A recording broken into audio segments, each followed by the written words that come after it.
आया मला भूक लागली जेवाय दे. अरे बाबाचं आणि काकाचं भांडण झालंय. घरात काय नाही, काय देऊ माझ्या बाबा. जर शेताची वाटणी तू जमत नसेल ना तर राहू दे शेत पडून.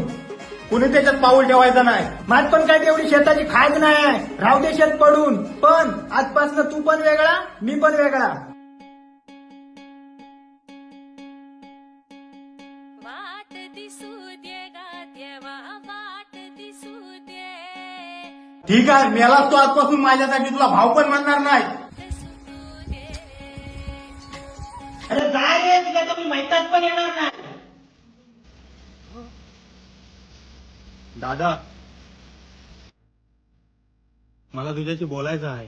मला पण तुझ्याशी बोलायचं होतं रे. मी तुझ्याशी चुकीचा वागलो रे. तू कसा पण वागलास ना तरी माझा भाव आहे. चूक माझी पण होती. मग आता काय रे करूया? झालं गेलं विसरूया रे. आपल्या शेतीच्या भानगडीमुळे ना आपल्या घराची वाट लागली. आता पुन्हा नव्याने सुरुवात करूया आणि पहिल्यासारखे राहूया. चल आता शेतीला सुरुवात करूया.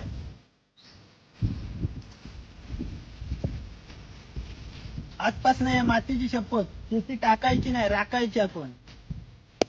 वाडवडिलांनी कमवलेली ही श्रीमंती आपण दोघा भावांनी जपायची.